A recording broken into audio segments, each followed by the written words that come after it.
They didn't die all at once. That much was clear from the footprints.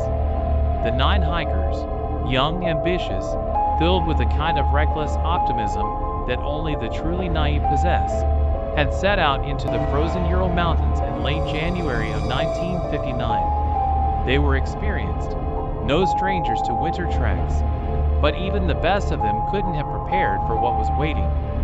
Weeks later, when the search party arrived, the snow still whispered their story. The first thing they found was the tent, half buried under a fresh layer of snow, its fabric torn apart from the inside. Whatever had happened, it had driven them out into the sub-zero cold without shoes, without coats, without a chance. A trail of barefoot footprints led into the forest, scattering like something had chased them down. The first bodies turned up beneath a pine tree, their hands raw and bloodied, as though they tried to claw their way up its icy bark. One of them, Yuri, the strongest of the group, had burns on his hands and face, the skin blackened and peeling. Nearby, a patch of scorched snow suggested someone had tried to start a fire but failed. Then came the others. A few were found sprawled in the open snow, their faces twisted into masks of terror. The last 4 were buried deep in a ravine, as if they'd fallen, or been thrown, into the abyss. It was these bodies that chilled investigators to their core. One woman was missing her eyes and tongue. Another had a caved-in chest, as though he'd been crushed by something immense. The injuries were grotesque, yet there were no external wounds, no animal tracks, no sign of a struggle, just the silent scream of nature itself. Radiation tainted their clothing, though no one could explain why. And the locals, Mansi tribespeople who knew the land better than anyone, refused to go near the area. They called it Kolet Sayakal, the mountain of the dead. Theories multiplied like shadows at twilight. Some whispered of military experiments, of weapons that made the air itself vibrate with death. Others spoke of UFOs, of lights that had been seen in the sky on the night the hikers died. But the eeriest theory came from the Mansi elders, who said the mountain was cursed, home to something ancient and hungry that did not take kindly to trespassers. In the decades since, no answer has emerged. The case remains unsolved, a black mark on the history of exploration. But one detail always sticks: the faces. The rescuers spoke in hushed tones of how the bodies looked, not frozen, not peaceful, but trapped in a moment of pure, unrelenting terror. Whatever they saw in the final moments of their lives, they took it with them into the snow. And maybe that's for the best, because some mystery should stay buried. It started with whispers, the kind that carry on the wind and settle in the cracks of an old farmhouse. The Gruber family, Andreas, his wife Kazilia, their widowed daughter Victoria, and her 2 young children, were used to the isolation. Hinterkaifeck, their farm, sat at the edge of the Bavarian woods, miles from the nearest town. But in March of 1922, something began to stir. Andreas had found footprints in the snow leading up to the house from the woods. The strange part? There were no tracks leading back. He searched the property but found nothing. No intruders, no signs of entry. Still, unease settled over him like a winter frost. That night, he heard strange noises in the attic. Footsteps, faint and deliberate. He told no one. A few days later, their maid quit. She said the house felt wrong, like something was watching. Andreas dismissed her fears, chalking them up to superstition. He couldn't afford to lose another hand on the farm. But by the time the new maid arrived, it was too late. On the night of March 31st, a storm rolled in. Victoria tucked her children into bed, while Andreas and Kazilia locked up the barn. The farm stood silent, its wooden beams groaning in the wind. Then, in the darkness, the killer made his move. One by one, the family members were lured into the barn. No one knows how. It's one of the many unanswered questions about that night. What's certain is what happened next. The murderer used a mattock, a heavy farm tool with a sharp blade. He swung it with brutal precision, cracking skulls and spilling blood onto the hay-strewn floor. Andreas was first, followed by his wife. Victoria fought back, her hands scraped and bruised, but she didn't stand a chance. Even little Kazilia, just 7 years old, was struck down. Inside the house, the killer turned to the children and the maid. Their cries were swallowed by the storm. The next morning, Hinterkaifeck was silent. The farm animals remained unfed, the smokehouse cold. Days passed before anyone noticed. Neighbors arrived, curious and uneasy, and what they found chilled them to the core. The bodies were laid out in the barn, covered haphazardly with hay. Inside the house, the scene was eerier still. The murderer hadn't fled. For days, they'd lived among the dead, eating the family's food, lighting fires in the hearth. A neighbor even swore they saw smoke rising from the chimney days after the murders. The police investigation revealed little. There were no signs of forced entry, no robbery, no clear motive. The footprints leading to the house remained a haunting mystery, as did the sounds in the attic. And the killer? He or she vanished into the ether, leaving nothing behind but blood and silence. Some say the Gruber farm was cursed, that the sins of the father brought ruin upon them. Others speak of a vengeful spirit, drawn to the isolation and darkness of Hinterkaifeck. But the truth? The truth lies in the footsteps leading to the house, and nowhere else. A single path into the heart of a nightmare, from which no one ever returned. It was supposed to be a fresh start. The Lutz family, George, Kathy, and their 3 kids, thought they had found their dream home at 112 Ocean Avenue, Amityville. A Dutch colonial with a boathouse and a view of the water, all for a price too good to be true. And it was too good to be true. George knew about the murderers, of course. Everyone in Amityville knew. Ronald DeFeo Jr. had slaughtered his parents and 4 siblings there just over a year ago, claiming voices told him to do it. But George wasn't superstitious. It was just a house, after all, wood and nails, bricks and mortar. What could go wrong? On the first night, they found out. It began with the cold. No matter how high they turned up the heat, the house stayed frigid, like it had its own heartbeat, and its blood ran ice. Then came the smells, a rank, sulfurous stench that seeped from the walls. George started waking up at 3:15 a.m. every night, the exact time the murders had occurred. He'd stare out at the boathouse, convinced he saw something moving. The kids began whispering about Jody, their new friend. But Jody wasn't a child. Jody had red, glowing eyes and a laugh that made the hair on your neck stand up. And Kathy? Kathy dreamed of death. She woke screaming, convinced she was lying in a grave. The walls began oozing a black, tar-like substance. Doors slammed on their own. Voices whispered their names, mocking, taunting. George changed. He spent hours chopping wood for a fire that would never warm him. His temper flared, sharp and sudden, and his eyes grew hollow, sunken. He was becoming someone else, someone darker. On the 28th night, the house made its move. George woke to a roar, like the house itself was screaming. The walls shook, and the floorboards groaned as if something massive was shifting beneath them. A putrid green slime poured down the staircase. The children cried out, their voices drowned by the chaos. And then the flies came. Hundreds of them, swarming the windows, the walls, their faces. George grabbed Kathy and the kids, dragging them out into the freezing night. They didn't even stop to pack. They never went back.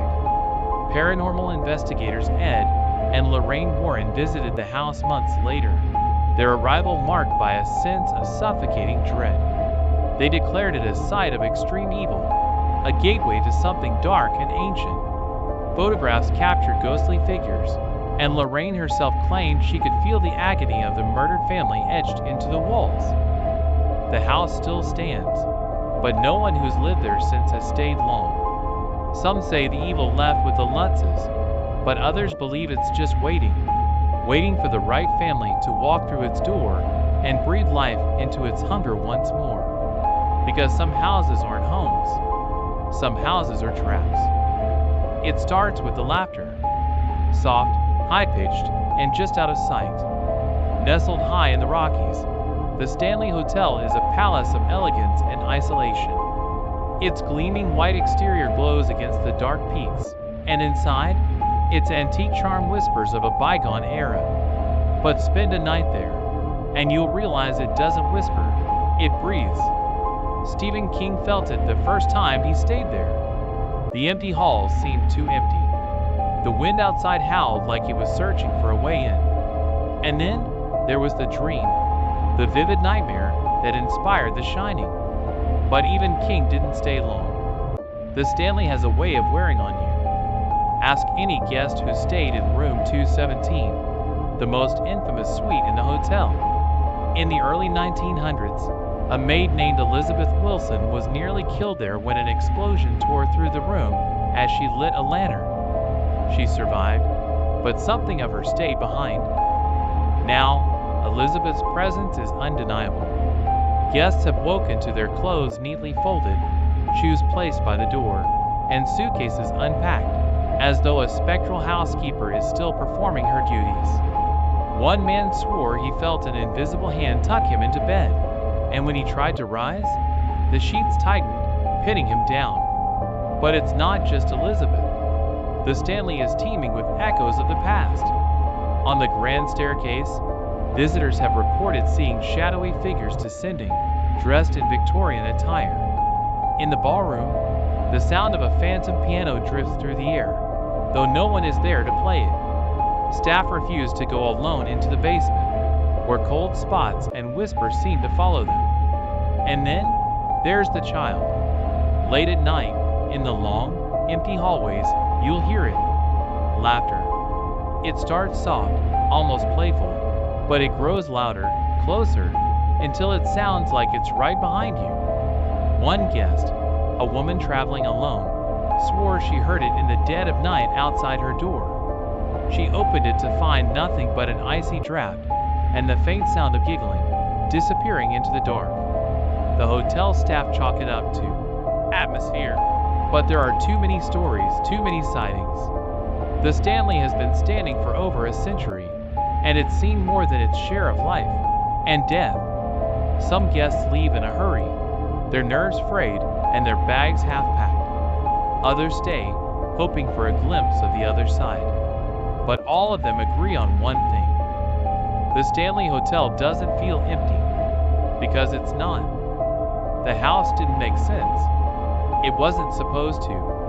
When Sarah Winchester's husband died and left her his fortune, along with the blood-soaked legacy of the Winchester rifle, she became consumed by grief and something darker. A medium told her that her family was cursed, haunted by the vengeful spirits of every life taken by a Winchester gun. If she wanted to survive, she needed to build. Not just a home, but a labyrinth. A place so confusing, so nonsensical, that the spirits would lose their way.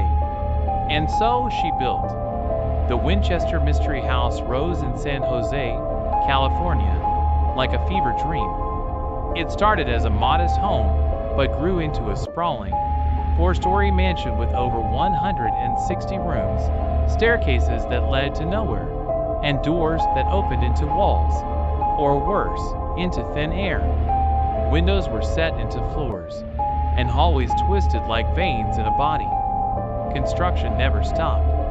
For 38 years, day and night, hammers pounded and saws screamed as Sarah directed every addition, every oddity.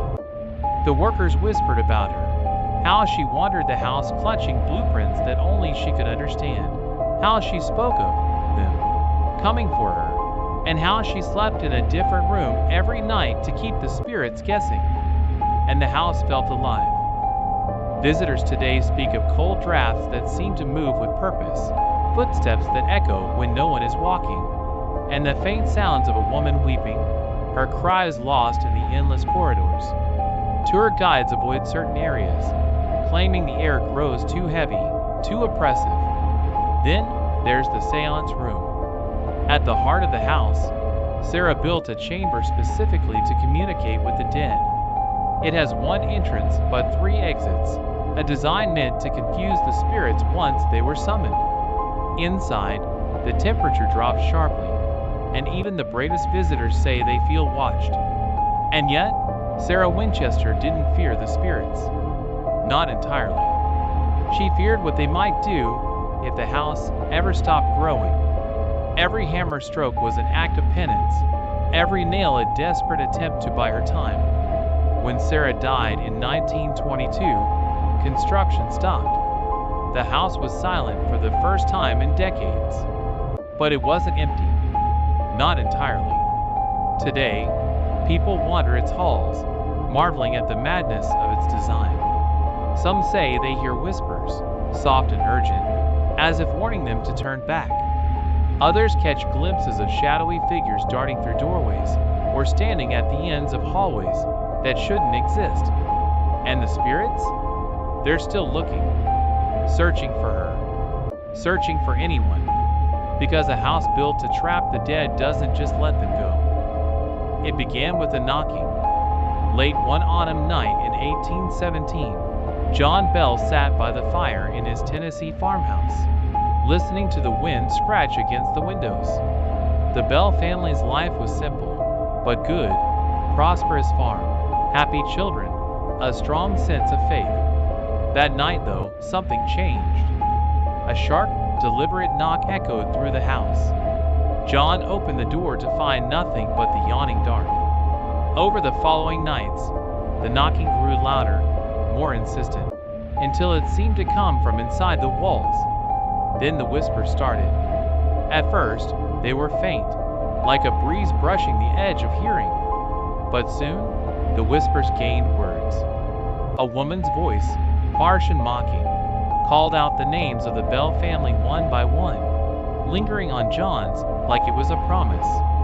The thing in the house wasn't shy for long. It moved chairs, slammed doors, and overturned tables. It laughed, a chilling cackle that filled every corner of the home. The Bell children woke screaming, their blankets ripped away by unseen hands.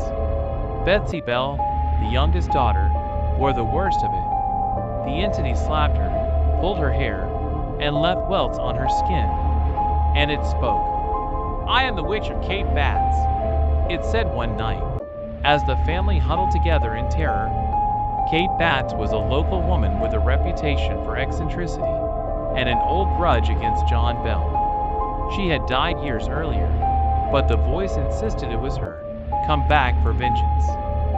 Word spread, and visitors flocked to the Bell farm.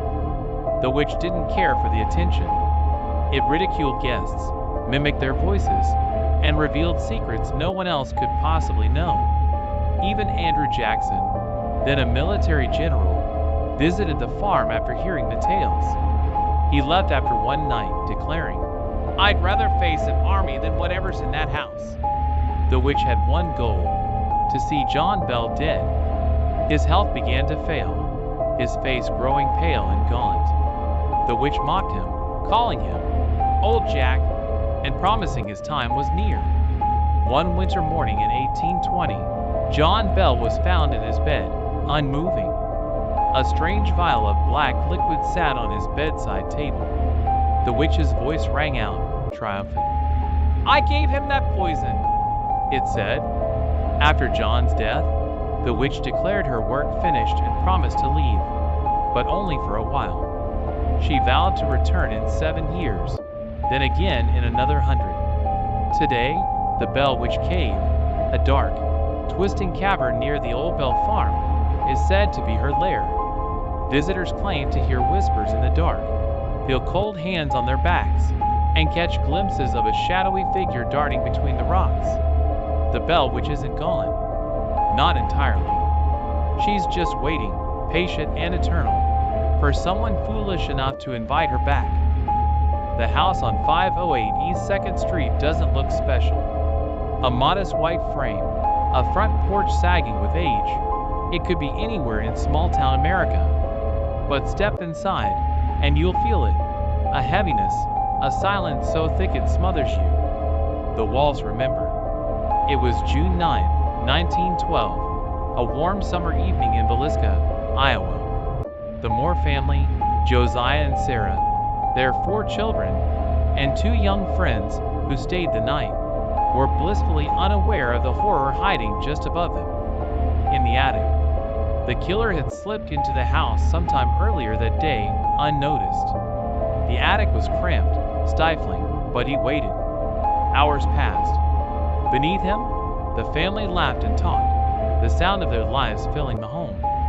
He sat in the dark, unmoving, until the house fell silent and the last light flickered out. That's when he moved. The police would later piece together the grim details. An oil lamp, carefully adjusted to cast the faintest light, guided the killer from room to room. He started with Josiah and Sarah, swinging the blunt side of an axe with monstrous precision. The sound of the blows must have echoed through the house, but no one stirred. Or if they did, it didn't matter. One by one, he silenced them all. The 4 more children, then the 2 young guests in the guest bedroom. By the time he was done, the walls were painted with his fury. But here's the part that chills to the bone. The killer didn't leave. He lingered. He covered every mirror and reflective surface in the house, as if he couldn't bear to see himself. He stayed long enough to eat a meal from the family's kitchen, leaving the dirty dishes on the table. Then he vanished, as silently as he'd come. The crime was never solved. The townsfolk whispered about drifters, scorned lovers, or even someone in the Moore family's inner circle. But no one could explain the sheer brutality, the eerie calm with which it was carried out. Now, the Villisca Axe Murder house is frozen in time, preserved as a grim monument to that night. Tourists come, drawn by curiosity and morbid fascination. Some leave with more than they bargained for. Visitors report hearing footsteps overhead, pacing in the attic. Doors creak open on their own. Disembodied voices, children's laughter, a woman sobbing, float through the air. Some claim to see shadows moving where no one should be, flickering at the edge of their vision. One man, a skeptic, decided to spend the night. Around midnight, he felt a crushing weight press against his chest. He couldn't breathe, couldn't move. When it finally released him, he fled the house, pale and trembling, muttering about eyes in the dark. The Villisca house isn't empty. It never was. The killer may have vanished, but something else stayed behind. Something that feeds on the fear, the whispers, the memories. The walls remember. And if you're brave, or foolish, enough to visit, they'll make sure you remember too. The painting wasn't supposed to be anything special. Just a mass-produced image of a boy with tear-streaked cheeks, staring out with eyes that seemed far too old for his face. You could find them in bargain bins, hanging in living rooms or above fireplaces, tucked away in homes across England. But the moment the flames roared to life, the boy's face would burn into your mind. It began in the 1980s, when a spate of mysterious house fires started to claim homes across the country. The flames were always strange, always sudden. No sign of foul play, no apparent cause. Yet, there was one common thread among them. In every single fire, the boy's painting survived, untouched, unscathed. The walls around it crumbled to ash, furniture turned to charred skeletons, but the painting remained, its sad eyes still staring into the void. At first, it was dismissed as coincidence, a bizarre quirk of fate. But as the fire spread, so did the rumors. People spoke in whispers. The crying boy wasn't just a painting, it was a curse. It wasn't long before tales began to circulate, stories of strange happenings in the homes where the painting hung. People spoke of flickering lights, shadowy figures at the edge of their vision, and cold drafts that seemed to come from nowhere. One family reported hearing a soft crying sound at night, always coming from the direction of the painting. Another woman said the boy's eyes followed her, no matter where she moved in the room. Then came the fires. The most chilling part wasn't the destruction, though. It was the fact that the house was always left as if untouched, the rooms frozen in time, except for the painting. It never burned. It never changed. The boy's mournful gaze remained as if to say, "This is your fate." Soon, the painting started to vanish, disappearing from the homes where it had once hung. Some claimed they threw it away, only to find it back on their walls the next day. Others said they burned it, only to watch in horror as it reappeared, pristine, as though mocking them from beyond the flames. And then, there was the story of the couple who couldn't escape it. They had inherited the painting from a relative and, despite all the rumors, decided to hang it. Within days, their house caught fire. They survived, but not without burns, scars, and the unmistakable scent of something burning long after the flames were put out. The painting was gone, but the fear remained. As for the boy, he's still out there. In homes, in basements, in abandoned houses. His eyes, empty and haunting, watch from forgotten corners. No one knows where the crying boy painting came from, but the curse is very real. And if you're not careful, if you ever happen to find one on your wall, you might just hear him cry again. You'll never be able to escape it. They say dolls are meant to be a child's comfort, a friend when there's no one else to talk to. But when you look into the eyes of Annabelle, you see nothing but darkness, a hollow, empty stare that makes you wish you'd never laid eyes on her. It started innocently enough. A gift, a Ragadan doll, just like the kind every little girl had back in the 60s. Nothing special, nothing to worry about. But when Donna, a nursing student, first brought her home, strange things began to happen. At first, it was small. A door that would open on its own. A breeze in a room with no windows. But soon, it grew darker. The doll began moving, slightly at first. Her position would change, from one spot to another, as if she was trying to get closer. Then came the notes. Donna and her roommate, Angie, would come home after long shifts at the hospital to find pieces of parchment paper scattered around the apartment. On each one, written in a childish scrawl, were the same words, "Help me, help us." But who exactly needed help? The doll? The invisible force that clung to her? No one knew. But soon, it was clear Annabelle wasn't just playing games. One night, after a long day, Donna sat on the couch, eyes heavy with exhaustion. She turned to look at Annabelle, who sat there, still as stone, her painted eyes gleaming in the dim light. Then something happened that made her blood run cold.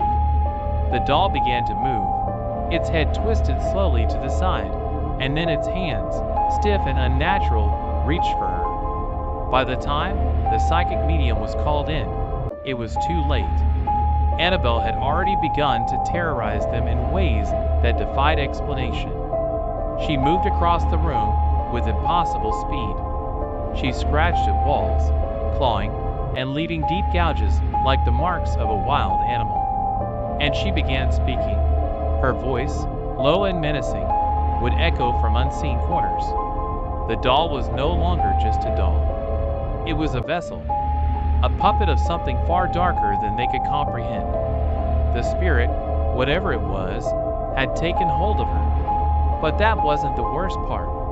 The worst part was when they realized they weren't just dealing with a spirit. They were dealing with something much older, something more powerful. A demon, it turned out, had attached itself to Annabelle, using her as a conduit to cause havoc. Terrified, Donna and Angie turned to Ed and Lorraine Warren, the famous paranormal investigators. The Warrens, having seen horrors beyond belief, immediately recognized the danger. The demon wasn't after the doll, it was after them. And so, Annabelle was locked away, Behind the glass case in the Warren Occult Museum, she sits, motionless, her ragged face never changing. But don't be fooled by her stillness. There are stories, rumors, that people who get too close to the case, who laugh at the doll or taunt her, suffer terrible accidents. Strange car crashes, unexplained illnesses, nightmares that never stop. People say the doll is cursed, that the demon is still inside her, waiting. They say if you listen closely, you can hear her whispering from within the glass. And if you're unlucky enough to hear her call your name, well, the doll isn't locked away forever, and the demon is patient. Camp Scott, nestled deep in the woods of Oklahoma, wasn't supposed to be a place for nightmares. It was supposed to be a place of laughter and songs, where young girls could learn about nature and friendship beneath a sky full of stars. But on the night of June 12, 1977, the trees didn't whisper promises of peace. They whispered of something far darker.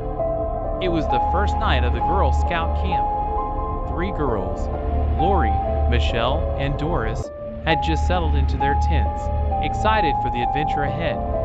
Their laughter carried through the air, fading into the sounds of the forest as they fell asleep under the canvas of their tent.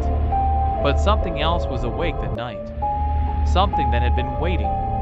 When the camp counselors made their rounds that evening, everything seemed normal. The night was quiet, still, the kind of peaceful silence that made the camp feel like an isolated haven. But as dawn broke, that silence shattered in a way no one could have predicted. 3 girls were missing. Panic swept through the camp like wildfire. The counselors searched frantically, calling out names, waking the other children from their tents. But the night had taken more than just sleep. It had taken their innocence, and it had taken the lives of 3 young girls. When the authorities arrived, the woods held its breath. The search led them to a ravine, where the bodies of the girls were found, hidden in the underbrush, discarded like forgotten dolls. Each of them had been brutally beaten, their clothes torn. And the scene wasn't just a crime, it was a message. The killer had left his mark. A flashlight, lying in the grass, its beam still faintly glowing, as if it had been dropped in a hurry. It wasn't just the flashlight that caught the attention of the investigators. It was the fingerprints. The print of a man, stained into the plastic, as though the killer had held onto it for dear life. But the man, the monster who had done this, was nowhere to be found. The authorities combed through the woods, sifting through evidence that led nowhere. They had the print, but no face to attach it to. They had the flashlight, but no name to whisper with it. The case remained cold. The trail gone as quickly as the summer air. Years passed, and still, the name of the killer remained a mystery. The woods around Camp Scott remained silent, but the memories? They festered. They never let go. To this day, parents tell their children to be careful in those woods. Some say the forest holds more than just trees and animals. They say it holds a secret, one buried deep within its roots. A secret of the man who still roams there, his shadow lurking in the corner of your eye, just beyond the reach of the flashlight's beam. And sometimes, when the wind rustles through the pines, you can almost hear the girls laughing again, far off in the distance. But the laughter isn't light, isn't innocent. It's haunted. It's the sound of something lost, something that will never be found.